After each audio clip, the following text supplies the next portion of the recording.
आज हम कुछ ऐसी डेवलपमेंट्स पे बात करेंगे जो इस तरफ इशारा कर रही हैं कि अब पाकिस्तान की इस वक्त की सबसे बड़ी और अहम शख्सियत को जेल की दीवारें ज़्यादा देर अपने अंदर नहीं रख सकेंगी। आप देखेंगे, आप इसके गवाह होंगे कि चीज़ें बड़ी तेज़ी से तब्दील होंगी और वो सबसे बड़ा परिंदा पिंजरे से बाहर होगा। जी हाँ, हम बात कर रहे हैं इमरान खान की, जिसके लिए अब आवाज़ें ज़्यादा उठना शुरू हो गई हैं। थोड़ी क्रिकेट, थोड़ी सियासत के साथ मैं हूँ अयाज खान। हालात इस तरह से तब्दील हो रहे हैं कि सुप्रीम कोर्ट का एक फैसला आया जिसने सिर्फ पाकिस्तान में नहीं पूरी दुनिया में हलचल मचा दी, जिसमें कहा गया था कि इमरान खान को शिफा हॉस्पिटल ले जाया जाए, वहाँ उनका इलाज कराया जाए।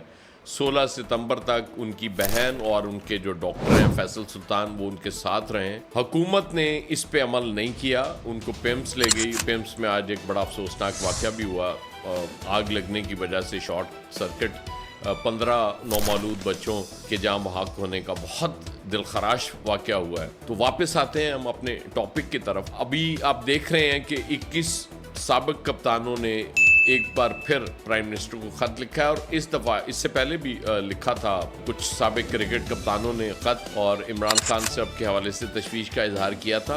अब इससे बात आगे बढ़ गई है, अब प्रेस कॉन्फ्रेंसेस भी हो रही हैं इमरान खान के लिए। फिर यूरोप से जिस तरह से आवाज़ें उठ रही हैं, और जमाइमा खान ने भी कल एक ट्वीट किया और उसमें उन्होंने ब्रिटिश प्राइम मिनिस्टर और वज़ीर ख़ारजा से मुतालबा किया है कि इमरान खान के इलाज के लिए आवाज़ उठाएं, और उन्होंने कहा है कि ये ह्यूमन राइट्स इमरजेंसी है, बच्चों को मिलने नहीं दिया जा रहा अपने बाप से, और उनको इलाज की सहूलतें मैसर नहीं आ रही। ये एक तशवीश बहुत ज़्यादा बढ़ती जा रही है। जो कप्तान हैं उस हवाले से 8 ऑस्ट्रेलियन साबिक कप्तान हैं, इसमें 6 इंग्लिश हैं, 3 इंडियन हैं, 1 वेस्ट इंडियन है, 2 न्यूजीलैंडर्स हैं और 1 श्रीलंकन है। और हैरत तो नहीं होती कि कोई पाकिस्तानी एक्स कैप्टन इन खत लिखने वालों में शामिल नहीं है। आप समझ ही गए होंगे कि वो क्यों नहीं है। खैर, जो जिस तरफ मैं आना चाह रहा हूँ कि अब हुकूमत के लिए ज़्यादा देर रेजिस्ट करना मुश्किल क्यों होगा, ये बड़ा इम्पॉर्टेंट सवाल है।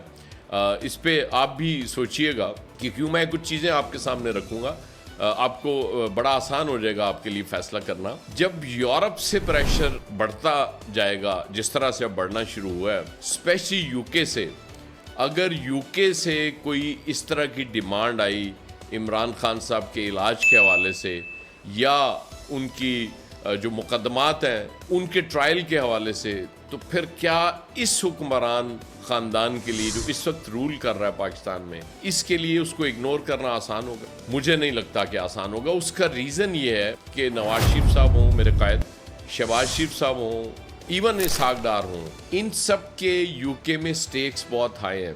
इन्होंने वहाँ रहना है। जब ये बेरोज़गार होते हैं, सियासत से आउट होते हैं, तो इनका ठिकाना वही होता है, यूके होता है, और वहाँ पे रह के कारोबार भी करना है, अपनी जायदादों की भी हिफाजत करनी है। तो क्या इनके लिए इग्नोर करना आसान होगा, या आपको लगता है कि ये तब तक इंतज़ार करेंगे जब तक अमेरिका की तरफ से प्रेशर ना आए, जब तक डोनाल्ड ट्रंप या उनकी टीम का कोई रुकन, उनकी इंतज़ामिया का, उनका कोई वज़ीर मशीर मुतालबा न करे कि इमरान खान को इलाज की बेहतरीन सहूलतें मैसर आएँ?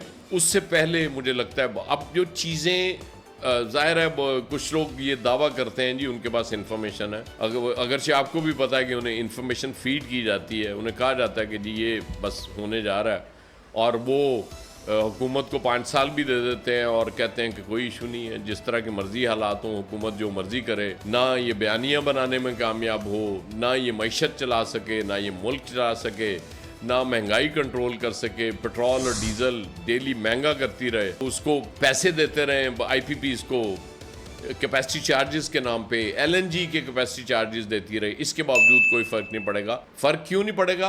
उनके पास जवाब एक ही है, क्योंकि शहबाज शरीफ से बेहतर प्राइम मिनिस्टर मिल नहीं सकता इस्टेब्लिशमेंट को, और फील्ड मार्शल और उनके ताल्लुकात बहुत अच्छे हैं, इसलिए कुछ नहीं होगा।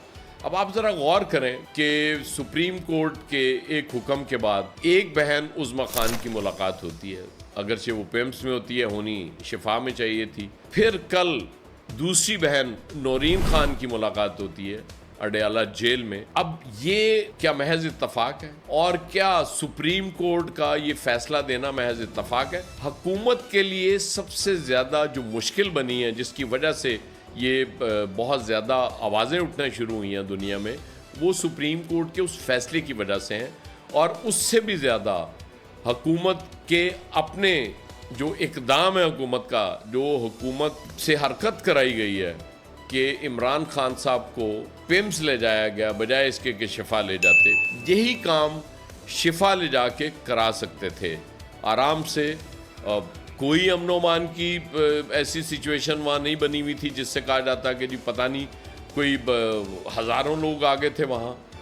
लोग अपनी मर्ज़ी से निकले हैं, लोग मोहब्बत में निकले हैं एक लीडर की। ये भी बज़ाहिर हुकूमत के लिए तशवीश की बात है कि इतने 3 साल से ज़्यादा अरसा हो गया एक लीडर को आपने जेल में रखा, इतने मुकदमात उस पर बनाए, इतना ज़्यादा डिफेम करने की उसको कोशिश की। इसके बावजूद उसकी मोहब्बत अगर लोगों के दिलों से नहीं निकल रही, वो आज भी उसकी राहों में पत्तियाँ निशावर कर देते हैं फूलों की, तो कोई तो वजह है जो उसकी मकबूलियत कम नहीं हो रही। आपकी कबूलियत कम हो सकती है, मैं आपको एक बात बता दूँ, उसकी मकबूलियत को कम करना बड़ा मुश्किल है। तो ये प्रेशर बढ़ता जाएगा। और एक और चीज़, एक तो ज़ाहिर है नवंबर में मिडटर्म इलेक्शंस हैं अमेरिका के, वो भी ज़ाहिर है उससे पहले जो करना है इस मुल्क में, अगर कोई सदारती निज़ाम लाना है, ये जो भी मामलात करने हैं वो उससे पहले करने होंगे, क्योंकि उसके बाद ट्रंप साहब तो स्ट्रॉन्ग नहीं रहेंगे। जो ईरान ने उनकी हालत कर दी है, ज़ाहिर है वो हारते हुए मुझे नज़र आ रहे हैं इलेक्शन। फिर एक और बहुत इम्पॉर्टेंट चीज़ है जो शायद इस वक्त ओवरलुक कर रहे हैं हम लोग, वो है GSP+ स्टेटस का रिव्यू जो जनवरी में होना है। यूरोपीय यूनियन की सबसे बड़ी डिमांड ही आपको पता है वो होती है इंसानी हकूक़ का तहफ़्फ़ुज़ और उनका ख्याल रखना। ठीक है, मुल्कों के अपने अपने इंसानी हकूक़ के तहफ़्फ़ुज़ के मयारात हैं, लेकिन उस पर बहुत ज़्यादा फोकस होता है। और अगर हालात इसी तरह रहते हैं, आप एक एक्स प्राइम मिनिस्टर को उसका राइट नहीं देते, उसकी सेहत के हवाले से तशवीश बढ़ती जाती है, तो फिर ये सोचने की बात है कि क्या उस रिव्यू में हम अपना ये स्टेटस बरकरार रख सकेंगे या दोबारा GSP+ का स्टेटस हम ले सकेंगे। ज़ाहिर है ये कारोबारी तबके के लिए भी तशवीश की बात है, वो भी यकीनन ये चाहते हैं कि GSP+ स्टेटस बरकरार रहे ताकि हमारी एक्सपोर्ट्स होती रहें, जो पहले ही बहुत कम हो गई हैं पिछले दौर के मुकाबले में। तो ये हुकूमत के लिए अब फिर टास्क हैं। सिर्फ देखना ये है कि हुकूमत कितनी देर रेजिस्ट कर सकेगी। मुझे नहीं लगता कि ज़्यादा देर अब रेजिस्ट कर सकेगी। आपको क्या लगता है, ये ज़रूर बताइएगा। बहुत शुक्रिया।